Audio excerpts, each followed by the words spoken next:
The security footage timestamp reads 11:47 p.m. when I watch it happen. Veronica, elegant, poised, wearing a silk robe that costs more than my monthly salary, escorts me through the kitchen, through the mudroom, into the cold November garage. Her hand on my elbow is gentle. Her smile is warm. Her voice carries just the right note of apologetic concern. "I'm so sorry about this, Grace. The guest room pipe burst. Such terrible timing. But we'll have it fixed by morning, I promise. The garage has heating, and I've put fresh linens on the cot. You'll be comfortable enough for one night, won't you?" On camera, I nod. Grateful. Accommodating. What the camera doesn't show, there was no burst pipe. The guest room is perfect. This is punishment for something I can't name, delivered with a smile that never reaches Veronica's eyes. What the camera also doesn't show, Julian Ashford, standing in the shadows of the hallway, watching everything, recording everything. His fiancée's cruelty, my silent acceptance, learning who we both really are. 3 weeks earlier, the Ashford estate rises from the Connecticut coastline like something out of a dream. All glass and steel and impossible views. Modern architecture that costs more per square foot than most people earn in a year. I arrive for my interview in my best clothes, my resume printed on good paper, my references impeccable. I've worked for wealthy families before. I know the rules. Be invisible, be efficient, ask no questions. The household manager, Mr. Peters, walks me through rooms that barely look lived in. Everything is white or chrome or the kind of beige that rich people call taupe. No photographs. No clutter. No evidence that humans actually occupy this space. Mr. Ashford travels extensively for business, Mr. Peters explains. Tech investments, mostly. He's rarely here more than a few days per month. His fiancée, Miss Hartwell, manages the household in his absence. Something in his tone makes me look at him. He meets my eyes briefly, then looks away. Miss Hartwell has specific expectations, he continues carefully. She values order. Discretion. Staff who understand their position. I understand my position, I assure him. I've understood my position since I was 16, working after school to help my mother pay rent. Since I was 22, cleaning houses to put myself through community college. Since I was 27, when my mother's medical bills taught me exactly how little power people like us have in a world built for people like them. I'm 30 now. I know my place. Mr. Peters shows me to the staff quarters. A small but comfortable room with an attached bath. Everything new and impersonal. You'll start Monday. Primarily household maintenance, some cooking. Miss Hartwell entertains frequently. And Mr. Ashford? You'll rarely see him. Mr. Peters pauses at the door. He's a good man. Fair. Generous with staff. Miss Hartwell is. He searches for words. Different. I meet Veronica Hartwell on my second day. She's beautiful in that sharp-edged way. All cheekbones and blonde highlights and clothes so expensive they photograph well. 32, engaged to a billionaire, and utterly secure in her position at the top of this household's hierarchy. Grace. She looks me over like I'm furniture being considered for a room. Mr. Peters says you come highly recommended. Yes, ma'am. I expect perfection. The Ashford name carries weight, and this household reflects on Julian's reputation. Do you understand? Yes, ma'am. Her smile is cool. Good. We'll get along fine as long as you remember who you are. The words land like a slap delivered with velvet gloves. I remember who I am every day. I remember in the mirror when I tied back my natural hair. I remember when I serve breakfast to people who don't look at my face. I remember when I scrub toilets in bathrooms bigger than my first apartment. I don't need Veronica Hartwell to remind me. But I smile. I nod. I say, of course, ma'am. The first 2 weeks are uneventful. I clean. I cook when requested. I maintain the perfect surfaces of rooms that no one actually uses. I learn the household rhythm. Veronica sleeps late, spends afternoons shopping or at the spa, hosts dinner parties twice a week, where thin women in expensive clothes talk about charity galas and each other. Mr. Ashford doesn't appear. He's in Singapore, then London, then somewhere else. The house feels like a museum dedicated to a person who doesn't actually exist. I work alongside Maria, the other housekeeper, who's been here 8 months. She's quiet, careful. When I ask about Mr. Ashford, she just shakes her head. He's kind, she says. But he's never here. And when he's gone, this is her house. What's she like? Maria's silence is answer enough. I learn quickly. Veronica's kindness is conditional. She's warm when guests visit, cold when we're alone. She changes staff schedules on whim. She criticizes work that's perfect, praises nothing, and wields tiny cruelties like weapons. Moving my car keys, throwing out my lunch, commenting on my interesting appearance. Nothing I can complain about. Nothing that crosses lines. Just a constant pressure, a steady diminishment, a reminder that I exist at her pleasure. I endure it. I need this job. My mother's in assisted living now, early onset dementia, eating her memories faster than I can afford care. This position pays well, has benefits. I can't risk losing it over pride. So when Veronica asks me to stay late to clean up after her dinner party, I stay. When she criticizes the way I arranged flowers, "Is this really your best work, Grace?" I rearrange them. When she suggests I might be more comfortable eating my meals in my room rather than the staff kitchen, I agree. I know my place. I'm learning hers too. Julian Ashford arrives on a Thursday. I hear him before I see him, his voice in the foyer, deep and tired, talking to Mr. Peters about jet lag and conference calls. I'm in the kitchen preparing Veronica's afternoon tea when he walks in. "Oh, sorry. Didn't realize anyone was here." I turn. He's younger than I expected. Maybe 38. Dark hair, expensive casual clothes that somehow look comfortable, eyes that actually focus on my face when he speaks. "Mr. Ashford, welcome home. I'm Grace, the new housekeeper. Peters mentioned you." He smiles, and it reaches his eyes. "Good to meet you, Grace. That tea smells amazing. Chamomile lavender. For Miss Hartwell. Make that 2 cups. I could use something calming after 16 hours of airports." I prepare a second cup while he leans against the counter, asking about my commute, my previous positions, whether I'm settling in well. Actually listening to my answers. It's disorienting. Employers don't usually see me as a person worth conversing with. Veronica's heels click in the hallway. "Julian, darling, you didn't tell me you'd be home early." She stops in the doorway. Her eyes move from him to me to the 2 teacups. "Grace was just making tea," Julian says easily. "Join us." How domestic. Her smile is glass. "Grace, I'll take mine in the sitting room." "Julian, we need to discuss the engagement party." She leaves. The temperature drops 10 degrees. Julian notices. I see it in his face, a flicker of something. But he just picks up his tea, thanks me, and follows his fiancée. I clean up the kitchen and try to ignore the feeling that I've just made an enemy I didn't know I had. The retaliation starts small.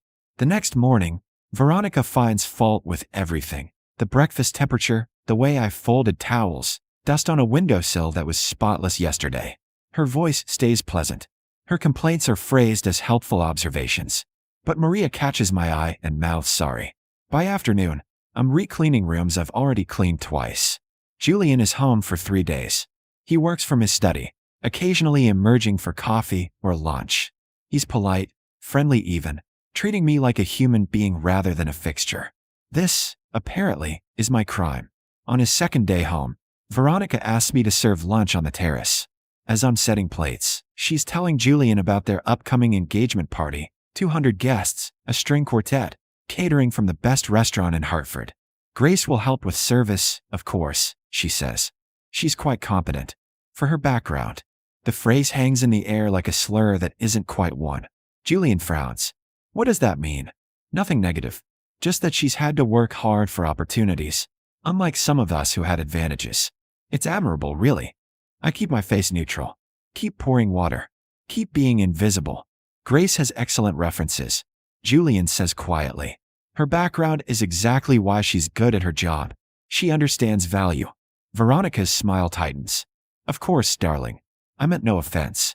But after Julian returns to his study, she catches me in the kitchen. "You should know," she says softly, "that being friendly with Julian isn't part of your job description. He's kind to everyone, but that doesn't make you special. It makes you staff who should remember appropriate boundaries. I haven't. I'm sure you haven't intentionally. But perception matters in households like this. I'd hate for there to be misunderstandings about your position here." The thread is clear. Invisible but real. Julian leaves Friday morning for Tokyo. The house becomes Veronica's again. That evening, she hosts a dinner party. 8 women, all from her social circle, all wearing clothes that cost what I make in 3 months. I serve drinks, clear plates, stay silent. In the kitchen, I overhear them talking.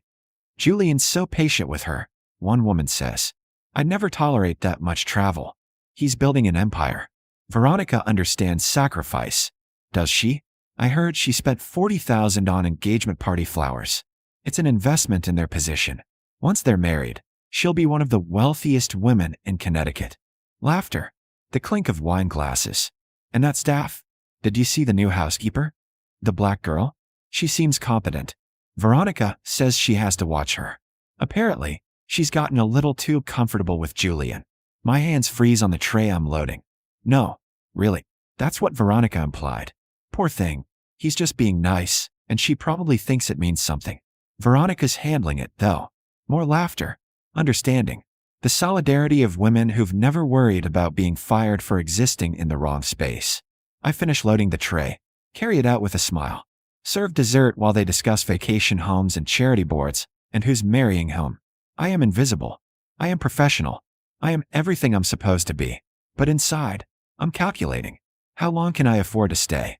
Where else can I go that pays enough for my mother's care? How many small cruelties can I endure before they're not small anymore? The garage incident happens on a Tuesday, 2 weeks before the engagement party. A pipe actually does burst, but in the laundry room, not the guest quarters. Mr. Peters arranges for a plumber. I offer to help move things, working late to minimize disruption. Veronica finds me at 11 p.m., mopping water. Brace, you're still here? How dedicated. Just finishing up, ma'am. Actually, there's a problem. The water damage extended to the staff wing. Mr. Peters didn't want to worry you, but your room isn't habitable tonight. I look at her. She looks back, her face all concern. The guest room, occupied. Julian's college roommate arrived unexpectedly. This is a lie. I cleaned the guest room this morning. No one's staying there. I can get a hotel. Nonsense. I prepared the garage cot for you. It has heating, fresh linens. Just for tonight until we sort out the repairs. She's already walking, expecting me to follow. Through the kitchen, through the mudroom, into the garage that smells of cold concrete and car exhaust. There's a cot. There are linens. There's a space heater that might, generously, keep the temperature above 50 degrees. I'm so sorry about this, Veronica says, all warmth. But you understand, staff flexibility is part of the position. You'll be comfortable enough for one night, won't you? What can I say? That I know she's lying? That this is punishment? That making me sleep in a garage is designed to humiliate, to remind me of my place? I have no proof. No witnesses. And I need this job. Of course, ma'am. Thank you. Her smile is radiant. You're such a good sport, Grace. Sleep well. She leaves. The door clicks shut. I sit on the cot in my coat, looking at the concrete walls, the expensive cars, the space I'd been relegated to like a dog being kenneled. This is who I am in this house. This is what I'm worth. I don't cry. I'm too angry to cry. Instead, I lie down, pull the thin blanket up, and stare at the ceiling where a small red light blinks. A security camera, recording everything. I'm back in my room by 6 a.m., mysteriously repaired overnight. Mr. Peters finds me at breakfast. His face is carefully neutral. Ms. Williams, Mr. Ashford would like to see you in his study at 9. My stomach drops. He's home. Arrived this morning. Early flight from Tokyo. Julian wasn't supposed to return for another week. At 9 exactly, I knock on his study door. Come in, Grace. He's behind his desk, still in travel clothes, looking exhausted. His laptop is open, showing multiple screens of security footage, including the garage, including last night. Sit down, he says quietly. I sit, heart hammering. Julian turns the laptop toward me. I review security feeds remotely. Time zones mean I'm often working while everyone here sleeps. He pauses. Last night, I watched my fiancée make you sleep in the garage. The silence stretches. The pipe burst was real, I say carefully. The damage was confined to the laundry room. I checked with Peters. Your room was fine. His voice is controlled, but anger simmers underneath. The guest room was empty. Veronica lied to you, and I watched her do it. Mr. Ashford, how long has this been happening? I don't know what. Please. He looks at me directly. I've been watching footage from the past month. The small humiliations. The extra work. The comments about your background. I've been a coward, telling myself I was imagining things, that Veronica was just particular about household management. His jaw tightens. But making you sleep in a garage? That's not management. That's cruelty. And I need to know, is this an isolated incident, or has she done worse? I think about my mother, about the bills, about how hard it is to find positions that pay this well. I think about every time I've stayed silent when I should have spoken. It's been ongoing, I hear myself say. Nothing I could prove, nothing actionable. Just a steady reminder that I don't belong here. Julian closes his eyes briefly. I'm sorry. You didn't. I hired her to manage the household. I trusted her with that authority, which means I'm responsible for how she uses it. He opens his eyes. This ends now. Julian and Veronica's argument echoes through the house at 10 a.m. I'm in the kitchen with Maria, both of us pretending not to hear. Absolutely unacceptable. Overreacting about staff management. Made her sleep in a garage, Veronica. For one night. She was fine. You're being ridiculous. Silence. Then Julian's voice, cold and final. The engagement is off. Maria's eyes go wide. We hear footsteps, a door slamming. Then Veronica's heels clicking rapidly across marble. She appears in the kitchen doorway, face pale with fury, eyes landing on me like laser sights. You told him. You went crying to Julian about. I showed her security footage, Julian says, appearing behind her. Grace said nothing until I asked directly. This isn't about her reporting you. It's about me finally seeing who you are. Veronica spins to face him. I am someone who understands social order, staff boundaries, the proper way to run a household of this caliber. You travel constantly, Julian. You have no idea what it takes to maintain your image, your position. My position. His laugh is sharp. I grew up in a 2-bedroom apartment in Queens. My mother cleaned houses. You want to talk to me about position?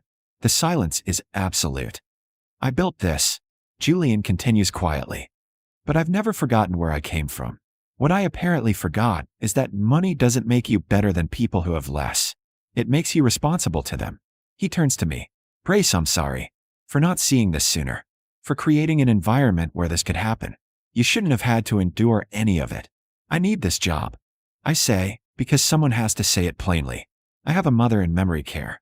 I have bills. I can't afford to. You're not being fired. You're getting a raise, a formal apology, and my guarantee that this household will operate with respect for every person in it. If you choose to stay. Veronica makes a sound of disbelief. You're choosing the help over me. I'm choosing decency over cruelty. Julian's voice is steady. I'm choosing the person who showed up to work despite being treated terribly, over the person who treated her that way. Pack your things, Veronica. Peters will arrange for your belongings to be sent to wherever you're staying. You'll regret this. My family, my connections. Do you have any idea what this will do to your social standing? I have a pretty good idea, and I find I don't care. Veronica looks at me one last time. Her expression is pure venom. This isn't over. But her voice wavers. Because it is over, and she knows it. She leaves. Julian watches her go, then exhales slowly. Maria, Grace, I need to apologize to both of you. I've been absent. I let someone manage my household who didn't share my values. That's on me. Maria nods silently, eyes shining. Moving forward, things change. Mr. Peters will be handling all household management until I hire properly. Your input will be solicited and valued. And if anyone, guest, vendor, anyone, treats you with disrespect, I want to know immediately. He looks tired, sad, but resolute. I should have been better. I will be better. The story spreads through the household, then the community, within days. Julian Ashford broke his engagement, chose his housekeeper over his social life fiancée. The gossip is vicious, speculative, absurd. Tabloids call me the other woman. Social media invents romance where there was only basic human decency. Veronica gives interviews implying I seduced her fiancé, ruined her life, destroyed her future. None of it's true. All of it's believed. Julian addresses it once, in a statement. I ended my engagement because of irreconcilable differences in values and character. My staff had nothing to do with that decision beyond helping me see what I'd been blind to. Anyone suggesting otherwise is trafficking in fiction. It doesn't stop the gossip, but it stops the worst of it. I stay, not because I'm comfortable, the attention is horrible, but because Julian meant what he said. Things change. Peters consults us about schedules, preferences, concerns. Julian, when he's home, treats us like colleagues in the shared work of maintaining a household. He asks about my mother, remembers details, offers resources when her care needs increase. He hires new staff carefully, emphasizing culture over credentials. The house becomes less museum, more home. And slowly, I remember what it feels like to work with dignity and tact. 3 months after Veronica leaves, Julian calls a household meeting. I'm establishing a foundation, he announces, for workers' rights, specifically domestic employees, legal support, advocacy, education about labor rights. I've been thinking about how many people work in positions without power, without protections, without voice. He looks at me. Brace, I'd like you to consult. If you're willing, help us understand what workers actually need versus what wealthy people think they need. I think about every position I've held, every time I've swallowed unfairness, every worker I've known who suffered in silence. I'm willing, I say. The Ashford Household Workers Initiative launches 6 months later. We provide legal assistance for domestic workers facing abuse or exploitation. We educate employees about their rights. We train employers about ethical household management. We've helped 43 workers in our first year. Small victories, back pay recovered, references corrected, abusive employers held accountable. Julian funds it fully. I consult part-time while still working at the estate, by my choice. I like the work. I like what it's become. And I like knowing that silence isn't my only option anymore. On the anniversary of the garage incident, Julian asks if I'll walk the grounds with him. We stroll past gardens being prepared for winter, trees shedding copper leaves, the ocean visible beyond perfectly maintained lawns. I think about that night, he says. How close I came to missing it. If I hadn't been reviewing feeds, if I'd trusted appearances instead of investigating reality. You saw when it mattered, I tell him. That's what counts. I should have seen earlier. Most people never see it all. We're quiet for a moment. Then Julian says, I've been thinking about my mother. She cleaned houses for 20 years. Came home exhausted, underpaid, often disrespected. I built all this to give her a better life. Did you? I bought her a house. Made sure she never worked again. But I never asked what she endured. Never questioned why that was acceptable. He looks at me. You made me ask those questions. I just existed in your space. You existed with dignity despite being denied it. That's not simple existence, Grace. That's courage. My mother has good days and bad days now. On good days, she remembers my name. On bad days, she thinks I'm someone from her past, mixing up decades and identities. But she's cared for, comfortable, safe. Julian helped me find better memory care, covering the cost difference as part of my benefits package. Everyone deserves to age with dignity, he said. Especially the mothers who raise children who change people like me. I cry when he says things like that. I'm not used to being seen as someone who matters beyond my labor. I'm learning to accept it. Veronica marries someone else eventually, another wealthy man, another big estate. I hear she runs her household with the same iron control. I wonder about the staff there. Hope they're okay. Hope someone notices if they're not. The foundation can't help everyone. But we try. People ask if I'm bitter. If I regret staying in domestic work instead of pursuing something more.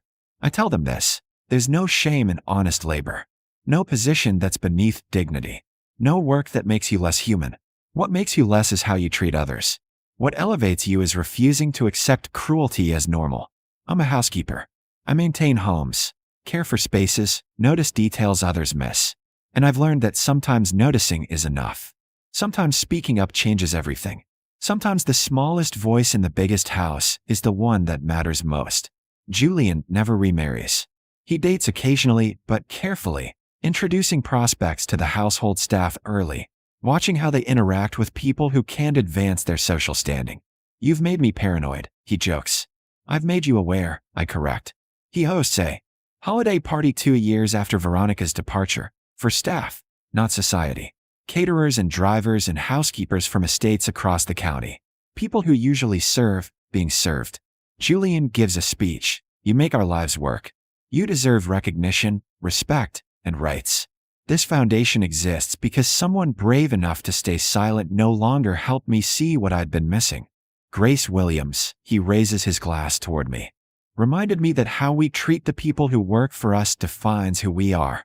Everyone applauds. Maria hugs me. Mr. Peters actually smiles. I stand in a house that once felt like exile, surrounded by people who see me, and I think about the girl I was, working after school, cleaning houses, swallowing every indignity because I needed the money. I think about the woman I became, still working, still cleaning, but refusing to accept cruelty as the price of employment. The difference isn't the work. It's never been the work. It's knowing your worth even when the world tells you you have none. If this story touched you, if you've ever felt invisible in your own workplace, if you've ever wondered whether speaking up is worth the risk, if you've ever been made to feel less than because of your position, I want you to know something. Your dignity is not conditional. Your worth is not determined by your paycheck or your title or where you fall in someone else's hierarchy. You matter. Your observations matter. Your boundaries matter. The world needs people who refuse to accept cruelty as normal, who speak up when it costs them something, who remember that every person, regardless of position, deserves basic human respect. Be that person. Notice the overlooked. Value the underestimated. Question the systems that make some people matter more than others. And if you've experienced what Grace experienced, if you've been the maid sleeping in the garage, the worker told to know your place, the person made invisible by someone else's power, know that your silence isn't required. You have a voice. Use it. The world changes when the people told to be quiet decide to speak, when the last become first, when the servant saves not through submission, but through strength. That's not just a story. It's a revolution that starts with one person refusing to accept what they've been told to accept. Let it start with you.